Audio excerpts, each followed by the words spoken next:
GeM தொலைக்காட்சி நேயர்களுக்கு வணக்கம். இன்றைய நேர்காணலில் சிறப்பு விருந்தினராக வருகை தந்திருக்கிறார் மூத்த பத்திரிகையாளர் திரு சுஃபியான் சார் அவர்கள். வணக்கம் சார். சார், இன்னைக்கு தமிழக பாஜக மாநிலத்தினுடைய பொதுச் செயலாளர் என்ன சொல்லியிருக்கிறாரு அப்படின்னு சொன்னீங்கன்னா, ஒரு கான்ட்ரோவர்சியல் கருத்தை சொல்லியிருக்கிறாரு. எப்படின்னு சொன்னீங்கன்னா, பிராமண சமுதாயத்தினாலதான் தமிழ்நாட்டில் முக்கியமா இந்தியாவில் எல்லாமே சமுதாயமே ஒரு மேன்மை அடைந்தது. கிராமத்துல இருந்து ஒரு கல்வியாகட்டும், வேற தொழிலாகட்டும், எல்லாத்தினுடைய இன்னைக்கு முன்னேற்றமா இருக்குது அப்படின்னு சொன்னீங்கன்னா, அன்னையில இருந்து பிராமண சமுதாயம் தான் எல்லாத்துக்குமே அடிகோலி இருக்குது கருத்தை வெளியிட்டு இருக்கிறாரு. இதுக்கு ஒரு சிலர் எதிர்ப்பு தெரிவிச்சிருக்கிறாங்க.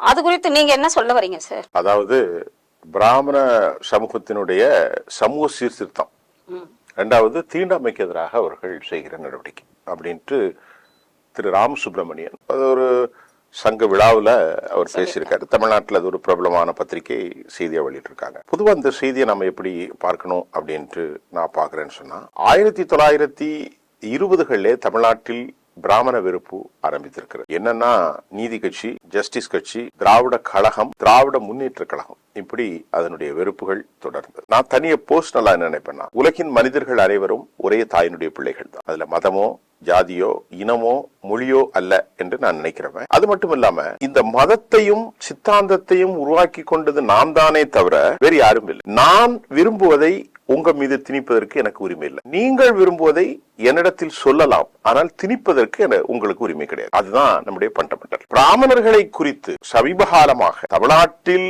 பேச்சு பொருளாக இருக்கக்கூடிய திராவிட இயக்கங்களும் அவர்கள் தங்களுடைய சொந்த தேவைகளுக்காக ஒரு கம்பெனில ஒரு அக்கௌண்ட் வைக்கணும், பிராமணர் தான் வைக்கிறாங்க. திமுக போன்ற மிக முக்கியமாக முரசலிமாறன் போன்றவர்கள் பிராமண பெண்களைத்தான் தங்களுடைய மகன்களுக்கும் கூட திருமணம் செய்திருக்கிறார்கள். ஒரு பிராமண வழக்கறிஞரை தேடி போறாங்க, ஹிந்து பத்திரிகையில போய் திருமணம் செய்யறாங்க. யாரு? தயாநிதி மாறனுக்கு, கலாநிதி மாறனுக்கு. முரசலிமாரனுடைய மனைவி மல்லிகா மாறன், அவங்களும் கூட பிராமின் தான். ரஜினிகாந்துடைய மனைவி பிராமின் தான். இப்ப என்னன்னா, பிராமண சமூகம் இந்திய சமூகம் என்பதில் எங்களுக்கு மாறுபட்ட கருத்து இருக்கக்கூடாது. ஆக நான் என்ன சொல்கிறேன் என்றால், பிராமண வெறுப்பு இந்த நாட்டிற்கு எதிரானது மட்டுமல்ல, ஆபத்தானது கூட ஒன்று. ஆனால் பிராமணியத்தை நீங்கள் எதிர்க்க வேண்டுமா என்றால் அதில் எதிர்த்தாக வேண்டும். இந்த நாட்டின் சுதந்திரத்திற்காக பிராமணர்கள் மிக பெரும் பாடுபட்டிருக்கிறார்கள். ஆக இந்தியாவினுடைய வளர்ச்சிக்கு அவர்கள் பாடுபட்டார்கள் என்றால் நிச்சயமாக பாடுபட்டார், அதுல எந்த சந்தேகமும் இல்லை. இப்போ ஐயா ராமானுஜர் போன்ற மிகப்பெரிய தத்துவார்த்த ரீதியாக 1000 ஆண்டுகளுக்கு முன்பு தீண்டாமையை எதிர்த்து மிகப்பெரிய பிரச்சாரம் செய்திருக்கிறார்கள். அதெல்லாம் இருக்கு. ஆனாலும் வைசிய பிராமணர்கள் இன்று பல பேர் அந்த வேதத்தின் அடிப்படையில அவர்கள் பிராமணர்களையே பிராமணர்கள் தீண்டாமையை பார்க்கிற விஷயமும் இருக்கிறது. ஏன்னா அதனால பிராமணர்கள் இந்த தேசத்திற்கு ஒன்றும் செய்யவில்லையா என்றால் அது தவறான புரிதல். நிறைய செஞ்சிருக்காங்க, நிறைய செஞ்சுக்கிட்டு இருக்காங்க. அவர்கள் வேதத்தை நம்புகிறார்கள், வேதகால விவகாரங்களை பின்பற்றுகிறார்கள். இதில் எங்களுக்கு மாறுபட்ட கருத்து இல்லை, எப்போதும் இல்லை. ஆனால் அதை வைத்து சக மனிதர்களை தீண்டத்தகாதவர்களாக எல்லோரும் மார்க்சிய கம்யூனிஸ்டினுடைய நிர்வாகிகளாக பல பிராமணர்கள் இருக்கார்கள். அவர்கள் தீண்டாமைக்கு எதிராகவே போராடுறாங்க. இடதுசாரிகள் பெரும்பான்மையர்கள் பிராமணர்கள், திராவிட சிந்தனையாளர்கள் பிராமணர்கள், எல்லாருமே இருக்கிறாங்க. அதில் இல்லாத சில சர்டன் பிரிவினர்கள். ஆனால் இளம் பிராமணர்கள் அப்படி அல்ல. பழமைவாதிகளாக இருக்கக்கூடிய பலர் இந்த மாதிரி செய்தால் அதை நீங்கள் எந்த மதத்தில் இருந்தாலும் எந்த கலாச்சாரத்தில் இருந்தாலும் எதிர்த்து தான் ஆக வேண்டும். அது தீவிரவாதமாக இருந்தாலும் சரி, சாதியவாதமாக இருந்தாலும் சரி, இனக்குழுக்களுக்குள்ள வாதமாக இருந்தாலும் சரி, மதவாதமாக இருந்தாலும் சரி, அதை எதிர்த்துத்தான் ஆக வேண்டும். ஆகவே நான் மறுபடியும் சொல்கிறேன், எப்படி இஸ்லாமிய வெறுப்பு, தலித் வெறுப்பு இந்த நாட்டுக்கு ஆபத்தானதோ அப்படி பிராமண வெறுப்பும் ஆபத்தானது. நீங்கள் ஒரு சமூகத்தை சீர்திருத்த பாருங்கள். மற்றவர்களுக்கு இதை கருத்தை கேட்டால் இவன் என்ன இப்படி அப்படி அல்ல. அவருடைய கருத்து அது மட்டுமல்லாமல் நீங்கள் பழகி பார்த்தால்தான் ஒருவருடைய பண்பு புரியுமே தவிர அவர்களை பழகாமல் பண்பு புரியாது. நான் தனிப்பட்ட சுஃபியானாக சொல்கிறேன், எனக்கு நிறைய பிராமண நண்பர்கள் இருக்கிறார்கள். சிறிய விஷயத்திற்கும் ரொம்ப உதவி செய்வார்கள். ஆனால் நான் ஒருபோதும் பிராமணியத்தை ஆதரிக்கவில்லை. இஸ்லாத்தை நான் ஆதரிக்கக்கூடிய நான் இஸ்லாமிய பேரில் நடக்கக்கூடிய அடிதடிகளை, தீவிரவாதத்தை நான் கடுமையாக எதிர்ப்பவன். அதை போன்று தலித்திய போராளிகளை நான் ஆதரிக்கின்றவன். தலித்தியத்தின் பேரில் பலர் கட்ட பஞ்சாயத்து செய்தால் அதை நான் எதிர்ப்பவன். அந்த அடிப்படையில் எந்த ஒரு பிராமணரும் அப்படி செய்யவில்லை என்று நாம் சொல்ல முடியாது. இந்த விஷயங்கள் இருக்கிறது, அதை எதிர்க்க வேண்டும். ஆனால் அவர்கள் இந்திய சமூகமாக ஏற்றுக்கொள்ள வேண்டும். எப்படி வெறுப்புணர்வு இஸ்லாமியர்களுக்கும் தலித்துகளுக்கும் இடையே இந்த நாட்டில் கட்டமைக்கப்பட்டிருக்கிறதோ அதே போன்ற பிராமண வெறுப்பு ஆபத்தானது. இந்த நாடு உருப்பட வேண்டும் என்றால் அனைவரும் இணைந்து ஒரு கையோடு, நீ இன்ன சாதி, நீ இன்ன மதம், இப்படியே பேசிக்கொண்டுதான் நாம் எத்தனை காலத்துக்கு தான் விளங்க போகிறோம்? அதான் என்ற கேள்வி. இங்க இருந்து அனுப்பிடுவோம் அவ்வளவு பெரியும். ஆனா பிராமண வெறுப்பு கொஞ்சம் அதிகமா இருக்கு. என்ன எல்லாத்தையும் அவங்க தான் நான் மறுபடியும் சொல்லுகிறேன். ஏன் முரசொலி மாறனையும் தயாநிதி மாறனையும் எல்லா மாறனையும் சொல்லுகிறேன் என்றால், தனிப்பட்ட முறையில் பிராமண வெறுப்பு அவர்களுக்கு இல்லை. அவர்களுடைய சொந்த காரியங்களுக்கோ திருமண உறவுகளுக்கோ வெறுப்பில்லை. ஆனால் அரசியல் காரணத்திற்கு லாப நோக்கத்திற்காக அது செய்கின்றார்கள். ஆக அரசியலுக்காக முஸ்லீம் வெறுப்பை காட்டுகிறார் தவிர தனிப்பட்ட முறையில் இல்லை. அப்படித்தான் பிராமணர்களையும் எந்த சமூகத்தையும் நீங்கள் வெறுத்துவிடக் கூடாது. ஆபத்தான போக்கு, அந்த ஆபத்தான போக்கு எங்க வந்து வளையும் சொன்னா, it should be the more the consequence that could happen today or tomorrow, day after tomorrow it could happen. We are very carefully tackle that issue. We should not be allowed of any kind of discrimination, disparity among the society. We can treat it with all the creation that belongs to the single womb of mother. எல்லா மனிதர்களும் ஒரு தாயுடைய பிள்ளைகள் தான். இதான் என்னுடைய பதில். இது நீங்க எப்படி இந்த கண்ணோட்டத்துல சொல்றீங்க? பட் ஒரு சிலர் என்ன சொல்றாங்கன்னு சொன்னீங்கன்னா, இவர் ராம ஸ்ரீனிவாசன் வந்து பிராமண சமுதாயத்தை வந்து ரொம்ப ஹைலைட் பண்ணி காமிக்கிறாரு. ஏன் அவங்கதான் வந்து நாட்டுக்கு உழைச்சாங்க, அவங்களாலதான் இந்த சமுதாயம் கல்வி எல்லாத்துலயும் வந்து நாகரீகம் எல்லாத்துலயுமே வந்து முன்னேறிச்சா, இல்லன்னா எங்களுடைய பங்கு இல்ல. ராம ஸ்ரீனிவாசன் சொன்ன கருத்துல பிராமணர்கள் மட்டும்தான், மத்தவங்க இல்லன்னு சொன்னா மட்டும்தான் பேசணும். அவர்கள் பிராமணர்களுடைய பங்கத்தான் சொல்லி இருக்கிறாங்க. நல்லா கவனிங்க. இந்திய சுதந்திரத்திற்கு தனது விழுக்காடு அடிப்படையில் இஸ்லாமியர்கள் பங்கு பெற்றார்கள், தலித்துகள் இருந்தார்கள், ஓபிசி என்று சொல்லக்கூடிய பெருந்தலைவர் காமராசர் போன்றவர் நாடார் சமூகத்தில் இருந்தார்கள். இப்படி எல்லா சமூகமும் உழைத்துதான் இந்தியா பெற்றது. ஆனால் ராம சீனிவாசன் பிராமணர்கள் மட்டும்தான், மத்தவங்க எல்லாம் இல்லன்னு சொன்னா மட்டும்தான் அது விமர்சனத்துக்கு ஆகும். ஆனால் அவர் சொன்னது அப்படி பிராமண சமூகத்தின் சிறப்புகளை. இது மாதிரியான ஒரு வந்து இப்போ வந்து இது போல மாறி ஒரு தவறான கருத்துக்கள் கமெண்ட்ஸ் எல்லாம் நீங்க பாத்தீங்கன்னா தெரியும். ஒரு 2 நாளைக்கு முன்ன கூட கருத்து கமெண்ட்ஸ் எல்லாம் போட்டிருக்காங்க இல்லைங்களா? அதை பாத்துனீங்கன்னா உங்களுக்கு தெரியும். அதனாலதான் இப்ப வந்து அதுக்கு வந்து ஒரு கிளியர் பண்ற மாதிரி தான் இந்த காணொலி மூலமா நீங்க சொல்ற.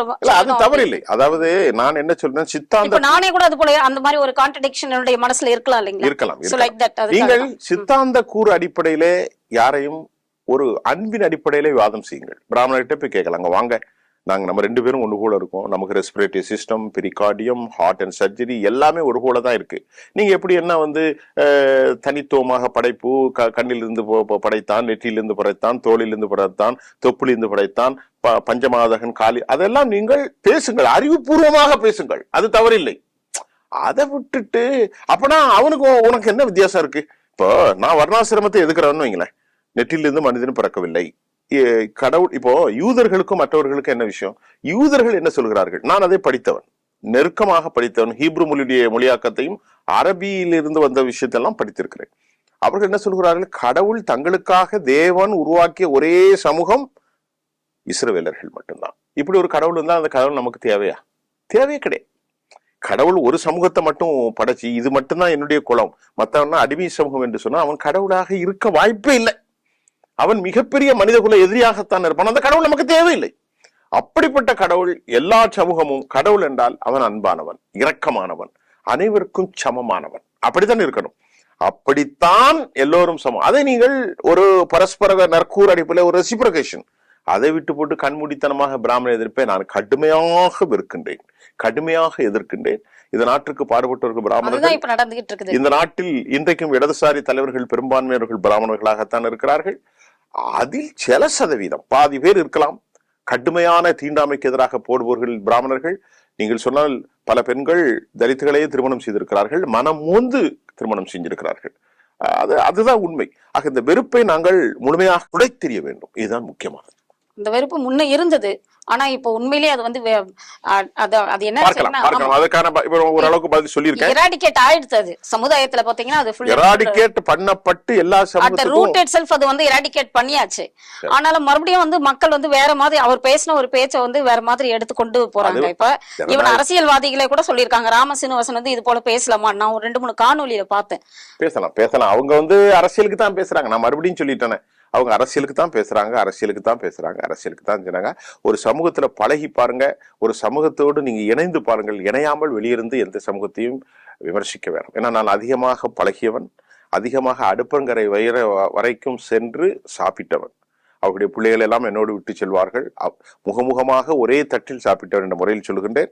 சில இடங்களில் இருக்கலாம் வெறுப்பு, இல்லை என்று சொல்லவில்லை. அந்த அடிப்படையில எனக்கு அவர்கள் மீது என்றைக்கும் பாசமும் நல்ல எல்லா சமூகத்தின் மீதும். என்னை இங்கு சென்னைக்கு கூட்டு வந்து நாடார் சமூகம் தான். அவ்வளவு அன்பாக இருப்பார்கள், என்னோடு அவ்வளவு பாசமாக இருப்பார்கள். தலித் மக்கள் எல்லோரும், நாங்கள் எல்லாரும் ஒன்றுதான். சமூகத்தை சொன்னாலும் ஆனா எல்லாரும் ஒன்றுதான். ஒரு இஸ்லாமியராக இருந்தாலும் பிராமணராக இருந்தாலும் கடவுளின் பால் ஒன்றுதான். ஆகவே அந்த வேறுபாடு களை தெரியப்பட வேண்டும் என்பதுதான் எனது தாழ்மையான வேண்டுகோள். ஏனால் இந்த நாட்டை நேசிப்பவன், இந்த நாட்டினுடைய மக்களை நேசிப்பவன். நான் ஒன்றும் மனிதநேயத்தோடு இருப்பவன். ஒரு சிறிய பூனைக்குட்டி ரோட்டில் அடிபட்டு விழுந்தாலும் என்னால் தாங்கிவிட முடியாது. மனிதர்களுக்கு எதிராக எந்த ஒரு தவறும் நடந்துவிடக்கூடாது என்பதை ஜெம் டிவியின் மூலமாக உறுதியாக சொல்கிறேன். அப்படின்னு ராம ஸ்ரீனிவாசன் கருத்துக்கு வந்து நீங்க கரெக்ட்னு சொல்றீங்க. அவருக்கு உரிமை கரெக்ட்னா அவருக்கு உரிமை இருக்கு, அவர் சொன்னார், அவ்வளவுதான். இதான் இவருக்கு மேல வழக்கம் கொடுக்க முடியல. அதுதான் நீண்ட நடிகை வழக்கு கொடுத்தாச்சு. அடுத்ததாக பாஜகவிலே வரேன். பாஜக கூட்டணியில நிதிஷ்குமார் இருக்காங்க. சோ அதுல இருக்கிற ஒருத்தர் வந்து இவர் செய்தியாளர் வந்து செய்தி தொடர்பாளர் வந்து இவர் வந்து கேசி தியாகி அப்படின்றவர் ராஜினாமா பண்ணிட்டாரு.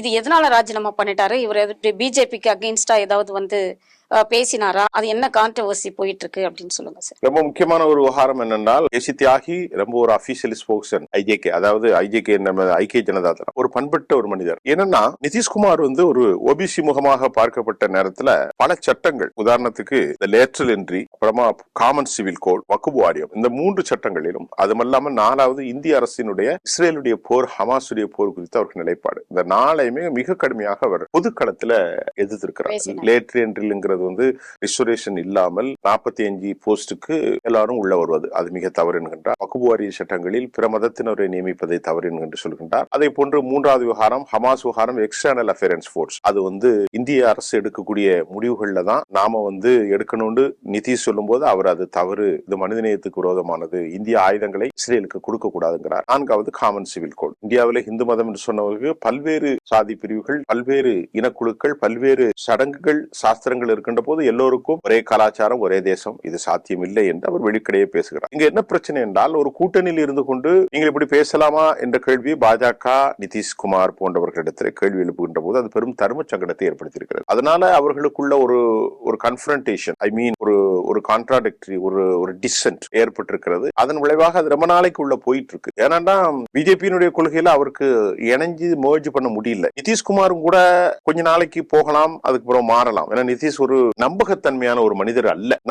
சஸ்டெயின் பண்ண மாட்டார் என்பதற்கு ஏராளமான உறுதிகள். ஒரு 3 ஆண்டுகள் கழித்து கூட அவர் மாறலாம். ஏன்னா பிஜேபி செப்டம்பர்ல ஒருவேளை மோடி மாறினாலும் கூட நிலைமைகள் மாறலாம். இப்ப இப்படிப்பட்ட சூழ்நிலையில் இந்தியாவிற்கு ஒப்புமை இல்லாத சில சட்ட திட்டங்கள், காமன் சிவில் கோடு கொண்டு வருவது, ஒரே தேசம், ஒரே இது, இப்ப பேசினது கூட முந்தைய செய்தியில அதைத்தான் சொன்னேன். இந்தியா அடிப்படையில ஒரு பன்முகத்தன்மை கொண்ட ஒரு தேசம். நீங்கள் சாம்பார் சாப்பிடலாம், இல்ல எனக்கு சாம்பார் வேணா நான் மட்டன் சாப்பிடுவேன், பீஃப் சாப்பிடலாம், போர்க் சாப்பிடலாம், நண்டு சாப்பிடலாம், எலிக்கறி சாப்பிடுறோம்.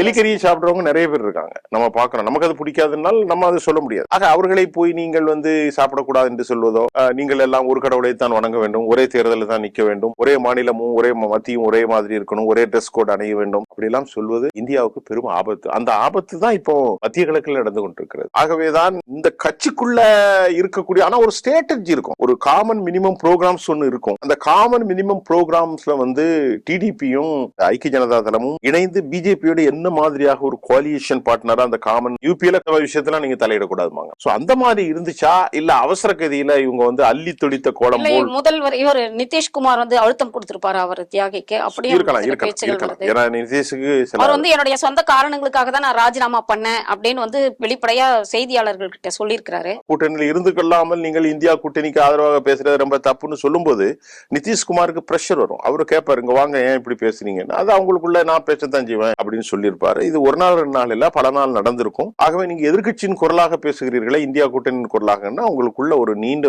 விடை வந்து வெளியாயிருக்காரு. போனாலும் இப்படி இதை வந்து நாம வந்து உடனேயாக இப்பொழுது நிதிஷ்குமார் தான் ஒரு கரிஸ்மாட்டிக் பர்சனாலிட்டி. அது மட்டும் இல்லாம நிதிஷ்குமாருக்கு எதிரியாக இருக்கக்கூடிய சிராக் பஸ்வானும் பல்வேறு கருத்துக்களை எதிராக தெரிவிச்சிருக்கிறார். இந்த லேட்டரல் என்ட்ரி ஆபத்தானது அப்படிங்கிறார், காமன் சிவில் கோட் ஆபத்தானுங்கிறது, வக்ஃப் வாரிய சட்டங்கள் ஆபத்தானதுங்கிறார். ஆக இப்பொழுதே அவர்களுக்குள் சில ஊழல்கள் கூட ஊழல்கள் வந்திருக்கிறது. ஆனால் எல்லாம் கவனமாக எந்த பிரச்சனையிலும் வந்தும் வராமலும் முஸ்லிம்களையும் தாஜா செய்து கொள்கிறார். யாரு? நாயுடு.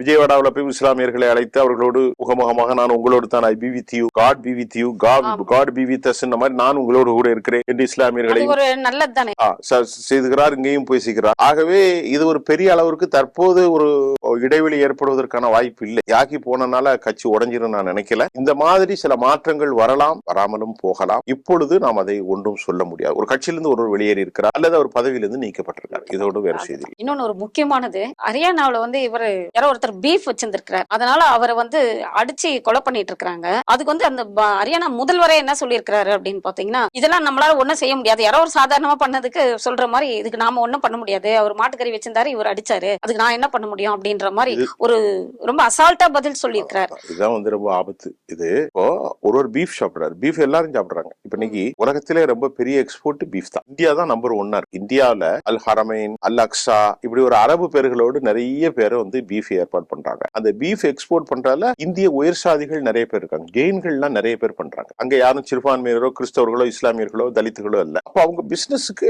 பரவாயில்ல, எந்த பிசினஸும் பண்ணும். நீங்க சொன்னதும் யூபில கூட நிறைய பிராமின்ஸ் எல்லாருமே தான் வந்து அதை எக்ஸ்போர்ட் பண்றவங்களே பண்றாங்க. அது தப்பு இல்ல. பிராமின் சாப்பிடாட்டா பண்ணுவாங்க, பண்றாங்க. பிராமின்ஸ் கூட சர்மாக்கள் அதை கொலை பண்ணலையா அவங்க?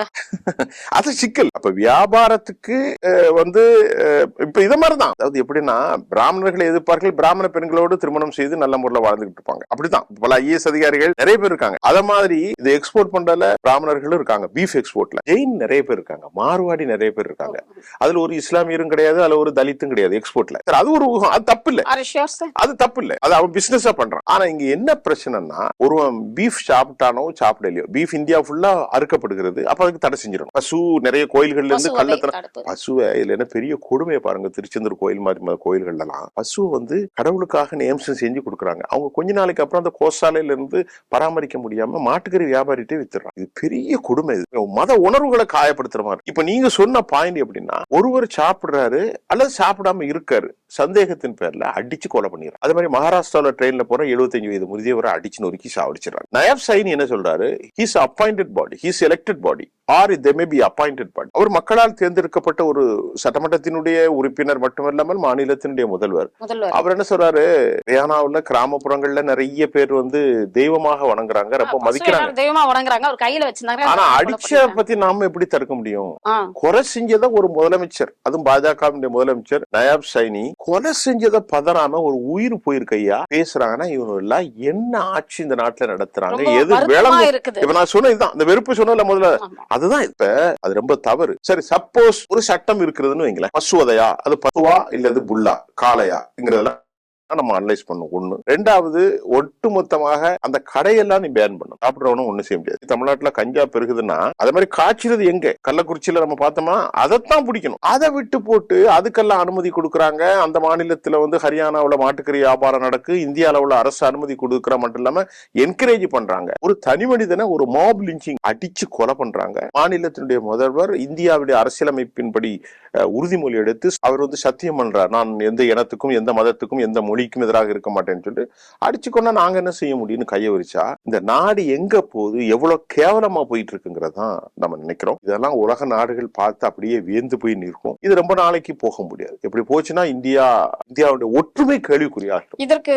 பாரத பிரதமர் மோடி அவர்கள் வந்து அதுக்கு அவரை கூப்பிட்டு ஒரு வான் பண்ணி ஒரு எதிர்ப்பு தெரிவிச்சு இது போல பண்ணக்கூடாது அப்படின்னு சொல்லலாம். பாரத பிரதமர் தான் 110 தடவை இஸ்லாமியர்களுக்கு எதிராக இந்தியாவில் அதிக வெறுப்பை பரவிச்சார்ந்து இன்டர்நேஷனல் ஆர்கனைசேஷன் சொல்லுது. இந்த பாரத பிரதமரே தனது பிரச்சாரத்தில் ஒரு மதத்துக்கு எதிராக 110 முறை வந்து பேசியிருக்கிறார். மிக மோசமான முறையில் பேசியிருக்கிறார். அப்படிப்பட்ட தலைமையே அப்படி இருக்கின்ற போது தந்த தலைமையின் கீழ் இருப்பவர்கள் எப்படி இருப்பார்கள் என்பதை நான் சொல்ல வேண்டியதில்லை. அதுக்கு மேல அவரை பத்தி பேச வேண்டியதில்லை. ஒட்டுமொத்தமாக எல்லாரையும் அரவணைத்து வாக்குகளை வாங்க வேண்டிய பாரத பிரதமரை 110 முறை ஒரு சமூகத்துக்கு எதிராக, ஒரு மதத்துக்கு எதிராக வெறுப்பு கருத்துக்களை dislike has been made during the propagation. I'm not saying for this like statement. International community has given the reveal Mr. Modi made statements against the Indian Muslims community. The hatred policy discussed based. அப்படி செய்யும் போது அந்த பாரத பிரதமர் எப்படி மாட்டுக்கறிய திண்டவனை கண்டிப்பாருங்கிறது வந்து ரொம்ப கேவலமா போயிட்டு இருக்கு. நான் சொல்றேன், வெறுப்பின் மூலமாக ஆட்சியை பிடிப்பவர்கள் விளங்காத தன்மை, இந்த நாடு உருப்படுவதற்கான வாய்ப்பில்லை. அந்த அடிப்படையில் தான் நயப் சைனி வந்து கொலை செய்ததை அவர் ஆதரிக்கிறார். மாட்டுக்கறி திண்டவனை கொலை செய்தவனை அந்த குரூப் லிஞ்சிங்க அவர் ஆதரிக்கிறார். அரசியல்ல போலீஸ் அவர் கையில இருக்கு, உள்துறை இருக்கு, நான் எப்படி தடுப்பேன், என்னால என்ன செய்ய முடியும், எல்லாரும் நாங்க விரும்புறாங்க, திருநா அடிக்கத்தான் சாவாங்க அப்படின்னு சொல்றாரு. மக்களின் பார்வைக்கு அது விஷயத்தை விட்டுரும். அடுத்ததா தமிழ்நாட்டுக்கு வரலாம் சார். தமிழ்நாட்டுல இப்போ வந்து நடிகை ராதிகா வந்து ஒரு அதாவது பாலியல் புகார் கொடுத்து கேரளால ஃபர்ஸ்ட் வந்து ரொம்ப ஹாட் டாபிக்கா போயிட்டு இருந்துச்சு, ஹேமா கமிட்டி. அது தொடர்ந்து அங்க ஃபுல்லா நடந்தது எல்லாமே நமக்கு தெரியும். இவங்க கேரளால வந்து பாலியல் வன்கொடுமையில வந்து எல்லாருமே வந்து கூண்டோட ராஜினாமா பண்ணிட்டாங்க. அங்க இதுல போகும்பொழுது நம்முடைய தமிழ்நாட்டுல ராதிகா அவர்கள் சொல்லியிருக்காங்க கேரவன்லயே இது கேமரா பொறுத்து இருந்தது அப்படின்னு சொல்லிட்டு. அதுக்கும் ஒரு மேல வந்து என்னன்னு சொன்னீங்கன்னா, இவங்க ரஜினிகாந்த் வந்து கேட்டப்ப அவர் என்ன சொல்லியிருக்கிறார், எனக்கு எதுவும் தெரியாது அப்படின்னு சொல்லியிருக்கிறார். சோ இது பத்தி கொஞ்சம் சொல்லுங்க sir. Hema commission the hectic news is going on. ஒரு பரபரப்பான செய்தியா போயிட்டு சினிமாக்காரங்கறாலே மக்கள்கிட்ட ஒரு கேவலமான எண்ணமும் ஒரு துயரமான எண்ணமும். சினிமாவில் பிராஸ்டியூஷன் நடக்குதா அப்படின்னு கேட்டா ரெண்டு விதமா நடக்கும். ஒன்று கம்பல் செய்து நடக்கின்றது, இன்னொன்று தாங்கள் விரும்பக்கூடிய அளவுல நடக்கின்றது. சினிமாக்காரிகள் என்றாலே இப்படி ஒரு பேச்சு இருக்குன்னா அந்த துறையில அந்த கேரக்டராக வந்து நடிக்கக்கூடிய நடிகைகள் அவங்கள வந்து இவங்க சரளமா அணுகுறாங்க. நீ அப்படி உடை குறிச்சு நடக்கலையா, இப்படி உங்களுடைய மார்பகத்தை காட்டிக்கொண்டு ஆடலையா, வயிற்றை காட்டிக்கொண்டு ஆடலையா, இப்படி எல்லாம் கேட்டு அவளை இழிவாக பேசி அவளுடைய மானத்தை பறிக்கக்கூடிய அயோக்கியர்களின் ஒரு கூட்டமைப்பு தான் சினிமா துறை. அதில் எந்த சந்தேகமும் இல்லை. ஆனால் சினிமாவிலே மிகச்சிறந்த மனிதர்கள், நல்ல கலைஞர்கள் இருக்கிறார்களா என்றால் இருந்து கொண்டிருக்கிறார்கள், இருந்தார்கள், இனியும் இருப்பார். அது எனக்கு இந்த மாத்துக்கள். நல்ல நடிகைகள், சிறப்பான நடிகைகள் இருக்கின்றார். இதிலே இந்த அயோக்கியர்களினுடைய புகழிடம் என்னவென்றால் வறுமையில் வாடுகிற பிள்ளைகளை அவர்கள் இப்படிப்பட்ட ஒரு அயோக்கியத்தனத்தில் பயன்படுத்திக் கொள்கிறார். அந்த பிள்ளைகள் தங்களுடைய குடும்பத்தை கணவன் முடமாகி விடுவான். அவள் அழகான பெண்ணாக இருப்பார், நான் நடிப்பேன்னு போவோம், அவருடைய கற்பிச்சூரை அடி விடுவான். ஒரு வழியே கிடையாது. ஆந்திராவில இருந்தும் கேரளாவில இருந்தும் தமிழ்நாட்டில் பல பகுதிகளில் இருந்தும் நடிப்பதற்கு ஆர்வம் காட்டு வரக்கூடிய பிள்ளைகளை அவர்கள் உப்புமா கம்பெனியின் மூலமாக, உப்புமா கம்பெனி என்றால் படமே எடுக்காமல் பெண் பிள்ளைகளை நாசமாக்கி விடுகிறார். இதுக்கு சட்டம் ஒன்றும் வழி இல்லை. இதுல நீங்க கேட்டால் கேரவன்ல வைத்தீங்களான்னு சொன்னா பிரபல நடிகைகள் பலர் வந்து இந்த விஷயத்தை மனமுவந்தும் செய்கிறார்கள். இன்றைக்கு சொன்னக்கூடிய குற்றச்சாட்டுகளை டிவியில பேசிக்கிட்டு இருக்க எல்லோருக்கும் இதில் ரொம்ப வீரதரமா பேசுறவங்க எல்லாம் இந்த விஷயத்துல அதிகமாக ஈடுபாடு பண்ணவங்க தான். மலையாள சினிமாவில பெரிய ஆளா பார்க்கக்கூடிய மோகன்லால் ஒரு கீழ்த்தரமானவன் என்றால் ஒரு செய்கையின் மூலமாக செக்ஸுவலான விஷயத்தை மேடையில கீழே உட்கார்ந்து செஞ்சுக்கிட்டு இருக்கான். இப்ப இப்படிப்பட்ட ஒரு மோசமானவனை எல்லாம் நான் எப்படி எடுத்துக்கொள்வது? இந்தியாவுடைய சட்டம் என்று சொல்லுது ஒருவன் விரும்பி செய்தால் நீதிமன்றம் சொல்லுது, அது தப்பில்லை. ஆனால் அப்பாவி பிள்ளைகளை ஏமாற்றி அவளுடைய வாழ்க்கையை சீரழிவாக்கி கடைசியில் தற்கொலை செய்து கொள்கிறார். இப்படிப்பட்ட கும்பல் தான். நடிகை சில்க் சுமிதாவுடைய தற்கொலை, சோஃபாவுடைய தற்கொலை, அதே மாதிரி கோழிக்கூது விஜயனுடைய தற்கொலை, இப்படி நிறைய தற்கொலைகள் நடந்திருக்கின்றது. இதற்கு என்ன செய்ய போறார்கள் என்றால் இது ஒரு பேச்சும் பொருளாக ஆகி அடுத்து மறைந்துவிடும். ஆக இப்படி ஒரு அயோக்கியத்தனமான உரையில் பெண்களை நாசமாக்குற ஒரு தேசம் விளங்கவே செய்யாது. பெண் பிள்ளைகளுக்கு வந்து இப்போதைக்கு கூட பல இடங்கள்ல கேமரா வைக்கிறாங்க, பாத்ரூம்ல கேமரா வைக்கிறாங்க, தங்கக்கூடிய லாட்ஜஸ்ல கேமரா வைக்கிறாங்க, தங்கக்கூடிய ஹாஸ்டல்ல கேமரா வைக்கிறாங்க.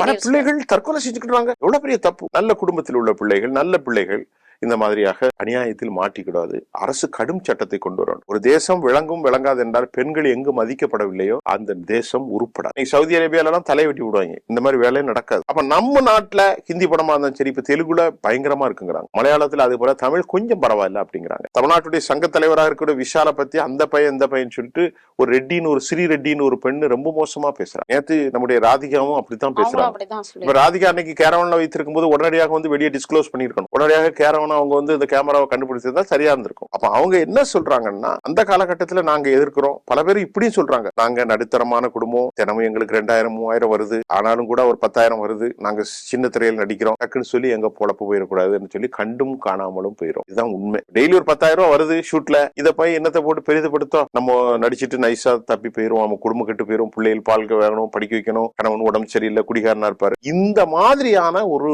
மனிதர்களுக்கு ஏற்படுகிற குறைபாடுகளை தான் இந்த அயோக்கிய கும்பல் தங்களுக்கு சாதகமாக மாற்றிக் கொள்கிறார்கள். அதுல எல்லோரும் அல்ல, மறுபடியும் சொல்லுகிறேன், சிறந்த நடிகர்கள் இருக்கிறார்கள், மனிதநேயம் மிக்கவர்கள். இப்ப டி ராஜேந்தர் போன்றவர்கள்லாம் மிக அற்புதமான மனிதர். டி ராஜேந்தர் உயிர்வரை உஷா படம் எடுக்கும்போது ரொம்ப பிரமாதமான மனிதர் அவர்லாம். ஆக இந்த மாதிரியான நல்ல மனிதர்கள் நிறைய பேர் இருக்கிறாங்க. நான் சொல்வது அயோக்கிய கும்பல் தான். அந்த அயோக்கிய கும்பல் எங்கள் இல்லை, எல்லா இடத்திலும் இருக்கார்கள். தொலைக்காட்சியில இருக்கிறார்கள், ஊடகங்களில் இருக்கிறார்கள், கோயில்களில் இருக்கிறார்கள், சூப்பர் மார்க்கெட்ல இருக்கிறார்கள், பெரும் வணிகங்கள்ல இருக்கிறார்கள், அலுவலகங்கள் இருக்கிறாங்க. பெண்களுக்கு எங்கெல்லாம் எக்ஸ்போர்ட் கம்பெனில இருக்கிறாங்க, இம்போர்ட் கம்பெனில இருக்கிறாங்க, எல்லா இடத்திலும் நடக்கின்றது. என்ன எல்லாரும் கேட்கறாங்க, சினிமா மட்டும்தான் இருக்கா? சினிமால அதிகமா இருக்கு.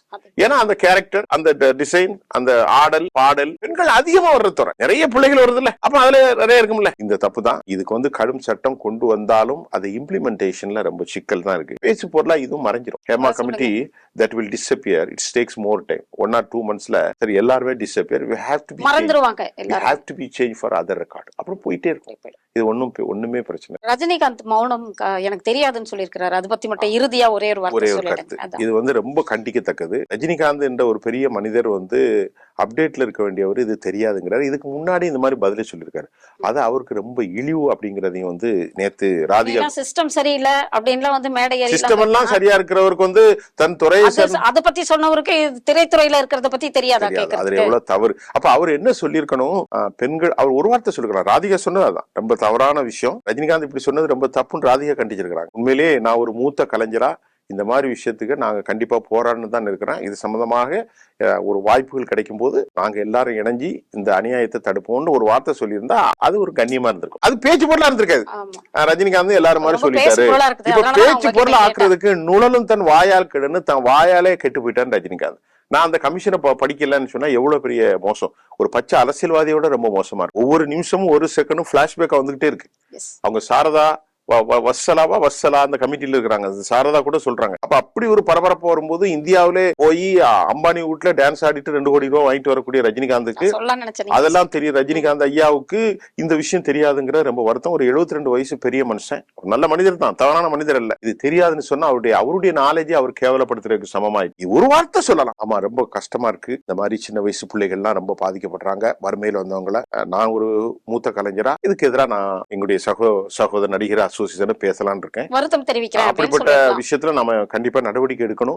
அப்படி என்ன அழைத்தால் நானும் போய் என்னால முடிஞ்ச உதவி செஞ்சு இனி நடக்காம பாதுகாப்போம் அப்படின்னு அவரு சொல்லிட்டு அதை யாரும் பேச மாட்டாங்க. எனக்கு அது தெரியாதுன்னு சொன்னா மெட்ராஸ்ல போயஸ் கார்டன்ல உட்கார்ந்துட்டு டிவி ஒரு செகண்ட் நியூஸ் வரக்கூடிய ஒரு மனுஷன் தெரியாதுன்னா அப்ப நீங்க என்ன சொல்றீங்க? இதுதான் ஐயாவை பத்திய கருத்து. மத்தபடி நம்ம யாரையும் தவறா பேசக்கூடிய ஆள் இல்ல. மிக அருமையாக விளக்கம் அளித்தமைக்கு நன்றி. வணக்கம் சார்.